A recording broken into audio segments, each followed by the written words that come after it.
Je me suis auto-sabotée pendant des années à cause de mon burn-out. À cause de mon burn-out, j'avais peur de passer à l'action. J'avais peur de m'épuiser.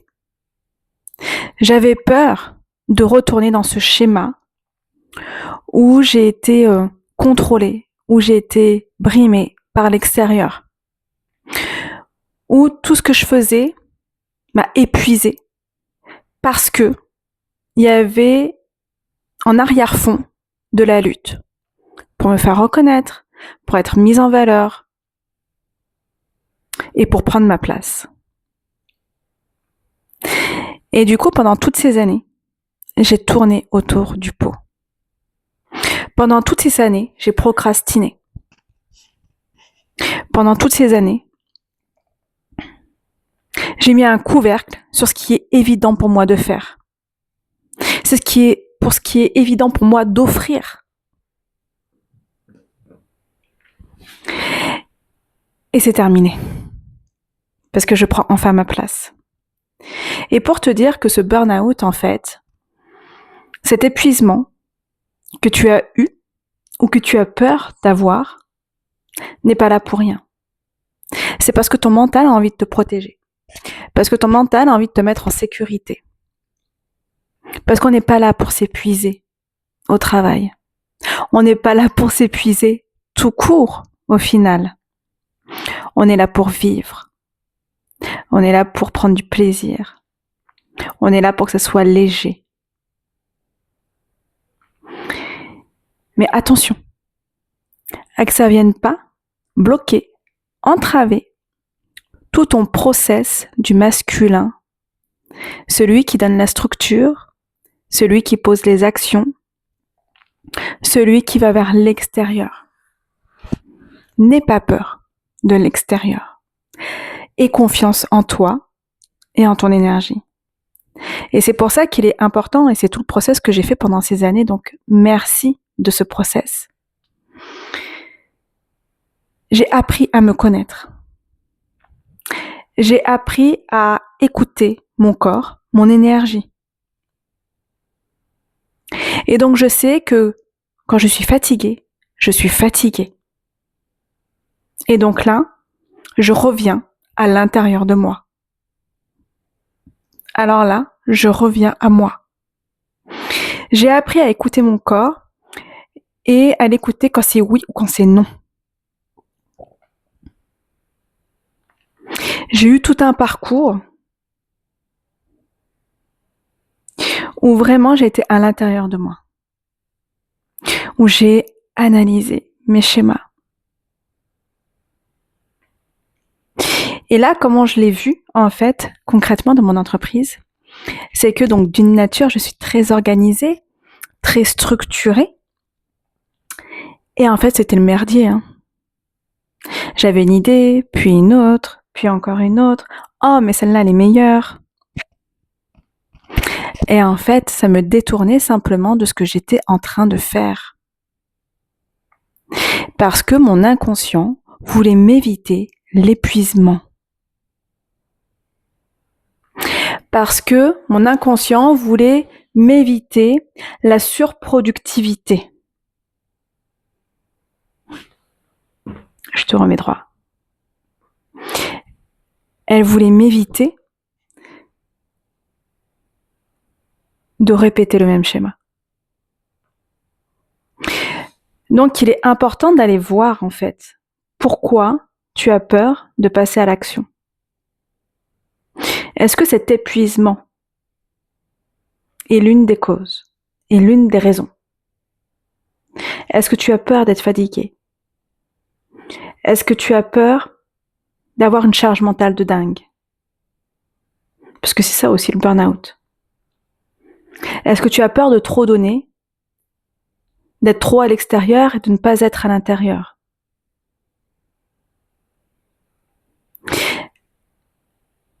Est-ce que tu as peur que expansion égale extérieur? Parce que l'expansion, elle vient de l'intérieur. Puis, elle se manifeste à l'extérieur.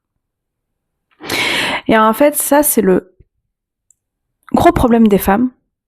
Et pour le coup, là, je l'ai vu chez tout le monde. Alors, c'est vrai qu'on peut catégoriser les femmes, celles qui sont dans l'hyperstructure, un peu comme moi, qui ont une dominante énergie yang, énergie masculine, parce que elles ont vécu l'épuisement, pour beaucoup. Parce qu'elles ont tiré sur la corde, pour beaucoup. Parce qu'elles ne savaient pas être. Elles ne savaient pas être à l'intérieur d'elles. Et les femmes dites plus yin, plus spirituelles, plus énergie, on va dire.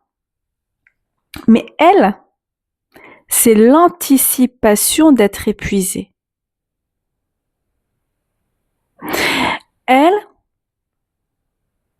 Elles pensent que le fer et la structure fatiguent. Parce que elles, et donc toi, être, c'est cuit un petit peu les petits oiseaux, quoi.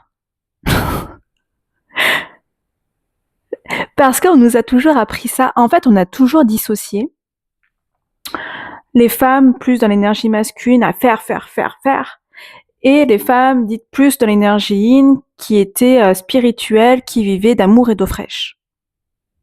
Et ça, c'est un conditionnement de merde qui a été mis en place pour scinder, dissocier, mettre en dualité nos deux polarités qui sont à l'intérieur de nous. Et du coup, on est complètement coupé de l'un ou de l'autre. Et ça, c'est plus possible. Et moi, ce que je t'emmène, en fait, ce que j'ai appris, c'est vraiment une structure, un masculin divin, un masculin sacré, qui va de l'être. En fait, on est dans le féminin, on est dans l'être, pour ensuite faire dans l'alignement. C'est un masculin qui va soutenir le féminin, pas qui va à l'encontre de lui. C'est comme si dans un couple, en fait, c'est comme un couple colocataire qui se fait toujours la gueule, en fait. Et ton couple intérieur, il est exactement comme ça aujourd'hui. Un couple qui manque de communication, un couple qui ne se regarde plus, un couple qui s'ignore totalement.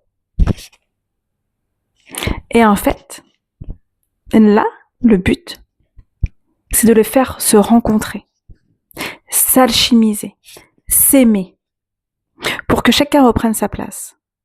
Parce que oui, l'être, le féminin, est là pour te ramener l'intention, l'énergie, et le masculin vient soutenir, vient encadrer, vient structurer tout ça pour le porter, en fait.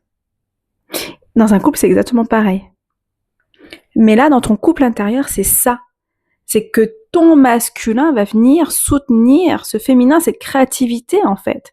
Et c'est là que l'alignement se fait. C'est là où tu ne t'épuises plus.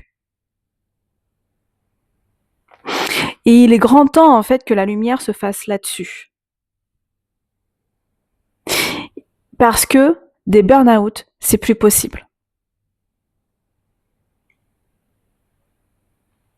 Et j'avoue que j'ai fait limite 2 burn-out. J'en ai fait un, effectivement, trop dans le faire, trop de charge mentale, que ce soit au niveau de ma maternité, de mon boulot, c'était assez global. Et il y a peu de temps, j'ai eu une surdose de la spiritualité. Ah, vraiment, ça devenait limite une charge mentale, en fait, la spiritualité pour moi. Et c'est pas possible. C'est pas possible que ça devienne une charge. Et là, ça devenait une charge, littéralement. Parce que la recherche du développement de soi constamment, ça épuise.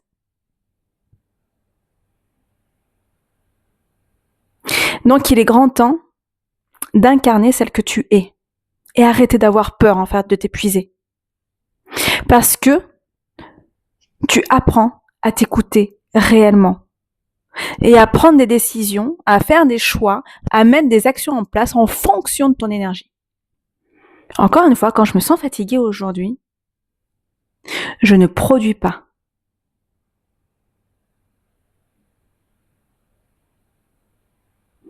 Quand je suis fatiguée aujourd'hui, je ne produis pas. Et c'est OK, en fait, à un moment donné. C'est OK. Et en fait, juste rétablir ça va te permettre d'arrêter de procrastiner. Ça va te permettre de créer en pleine conscience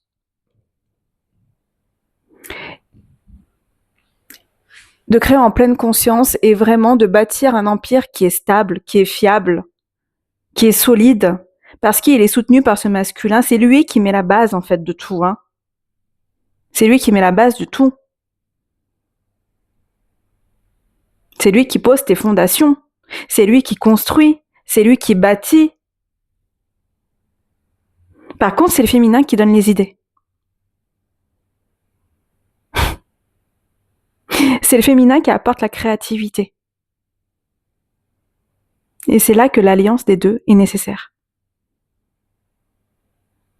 Aujourd'hui, plus que jamais, il est important que tu fasses ce travail-là. Il est important que tu te pacifies avec ce côté-là. Pour incarner l'identité de la femme que tu veux être. La femme qui bâtit un empire, qui bâtit un mouvement. Elle n'est pas là cuicui les petits oiseaux, en fait. Elle n'est pas là en train de procrastiner à chaque fois. Elle est structurée. Elle fait les choses. Elle met des choses en place. Donc, il est grand temps d'incarner cette nouvelle identité. Et là, c'est vraiment aller chercher ton leadership intérieur et te dire, OK, maintenant, je suis elle. Celle qui bâtit, celle qui crée. Et tu te connectes à elle. Et tu vois, là, du coup, je suis beaucoup plus dans mon masculin quand je te parle là. Parce que c'est vraiment un élan. C'est vraiment poser les briques de ton business. Et il est important aujourd'hui que tu le fasses. Pour que tu arrêtes de stagner. Pour que tu t'offres enfin la vie dont tu mérites. Ressens cette puissance à l'intérieur de toi qui n'arrive pas à rayonner pleinement. Qui tape de l'intérieur pour sortir, en fait. Et en fait, toute cette identité, elle est là-haut, dans le subtil, mais elle n'arrive pas à s'incarner là dans la matière. Et pour ça, c'est être dans ton masculin. Apporter du mouvement, de la structure dans ton mouvement. Le mouvement corporel. Le mouvement de ton système nerveux. Lui redonner une structure, le rassurer, le mettre en sécurité. Et ton énergie, c'est pareil en fait. C'est arrêter de la faire divaguer comme ça, à avoir 10 000 idées et la recentrer sur qu'est-ce que tu vas proposer à l'extérieur. Qu'est-ce que tu vas faire rayonner là. Et continuer. Encore, encore et encore. C'est pour ça qu'il est important de définir une offre. À qui tu la proposes. Et de continuer. De ne pas t'arrêter au bout de 2 semaines parce que tu as 0 cliente. Parce que parfois, toutes tes clientes vont arriver le dernier jour. Parce que tu auras lâché prise, tu auras lâché l'affaire. Mais c'est parce que aussi tu auras été résiliente, persévérante, mais pas dans un esprit de manque, mais juste parce que tu es convaincu de ce que tu proposes en fait. Et c'est là que ton mouvement va prendre de l'ampleur. C'est là que ton empire va se construire. C'est là où il va s'expanser encore plus. Parce que là, le message, il est là pour toi, que tu sois au début de ton activité ou bien plus avancé. Le process, il est le même. C'est juste que parfois tu retournes dans un labyrinthe où tu dois aller encore plus en profondeur dans ces parts-là pour passer le prochain step. C'est tout. Alors pose-toi la question. Quelle vie as-tu envie de vivre? Qu'est-ce que tu as envie de créer dans ta vie? Quel mouvement tu veux créer? Est-ce que aujourd'hui tu restes dans ce conditionnement où tu es frustré de ne pas y arriver? Ou est-ce que tu décides aujourd'hui de changer les choses? Parce que tout est possible aujourd'hui. Et c'est toi qui es la créatrice de ta vie.